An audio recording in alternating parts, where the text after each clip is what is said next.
This week's parasha is Vayigash, and it's the 11th parasha of the year.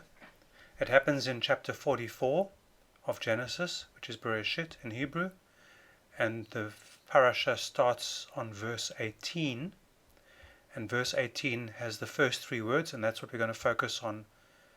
Vayigash Elav Yehuda. Then Judah approached him and said. Now who is him?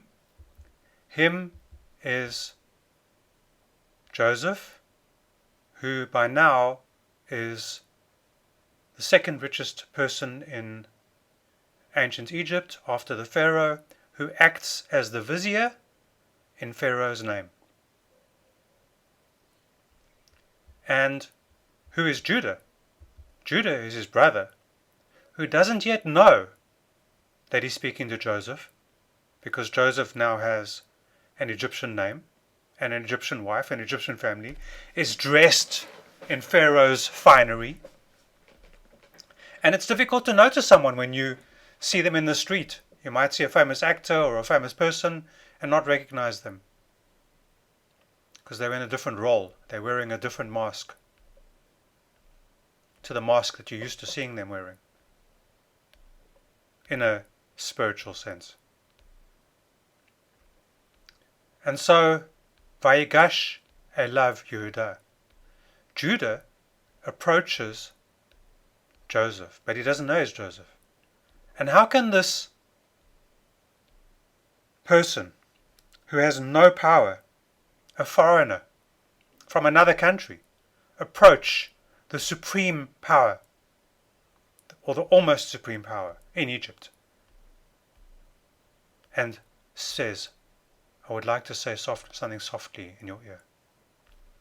And let's do what the Zohar, what Kabbalah does, and look at this last letter of Vayigash, last letter of Elav, and last letter of Yehuda, and see the secrets. So, Vayigash Elav Yehuda, and Judah came near to Joseph. And the Yigash is will approach, that's the first word.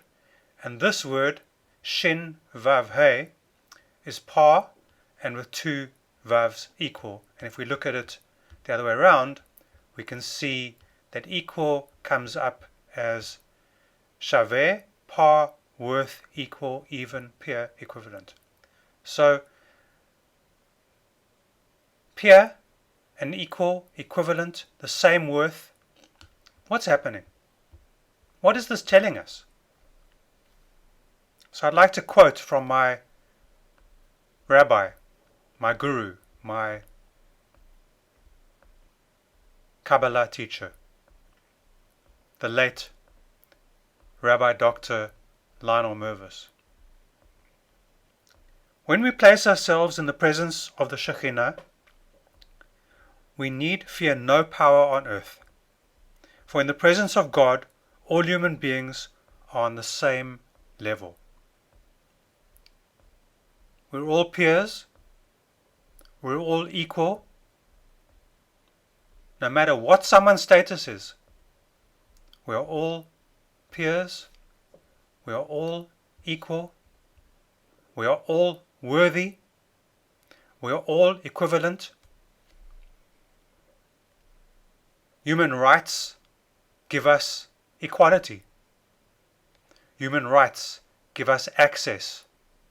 Human rights level the playing fields. Human rights give us the right to be equal, the right to be peers, the right to be worthy, the right of equivalence.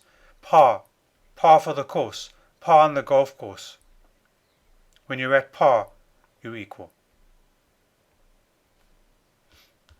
And so we have Shin, Vav, He, par. And quite often in the Torah and the Zohar, this one Vav is left out. But if you put the Vav back, it's equal. Judah, a foreigner from a foreign country, goes to Joseph and speaks in his ear and says, let's negotiate. And that's where we are right now, today in the world. We are in a state, many people are in a state of fear. They're in a state of, what are we going to do? How are we going to solve the problem? What is the thing we need to do immediately in this myopic world, where we only see tonight, and we don't see tomorrow, we don't see 10 years' time, we don't see 100 years' time. You know what I've been saying about the future. You know what I've been saying about the message of the latest plague. You know that I've been saying that there's an oneg in a nega, that there's a delight in a plague, if we look for it and find it and don't jump to conclusions. And if we find equality, that we're all equal, we cannot judge each other. We have to come to the party. We have to come to the table. We have to negotiate. We have to talk. We have to think deeply. We don't have all the answers. We maybe know 1% of what's going on. Doctors only know what 3% of DNA does. They call the other 97% junk DNA. You have doctors for everything. But how many doctors are there for the whole body, the whole soul? There's only one doctor I know of that does all that, and that's God. If we try and emulate God, and we look at the whole body, maybe we'll be better off. Maybe we'll all be able to be equal, to be peers, to be worthy, to be valued. So I wish you a Shabbat Shalom if you're observing the Sabbath this weekend, and I pray that you are happy, healthy, alive,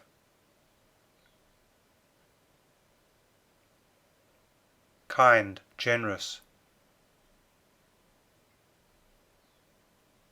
and that you give generously of your time and your patience and your kindness to your neighbor, to your parents, to your children, to your friends who may be judging you for your position.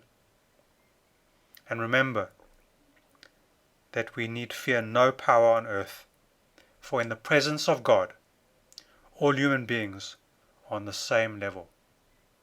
With thanks to Rabbi Dr. Lionel Mervis. Goodbye.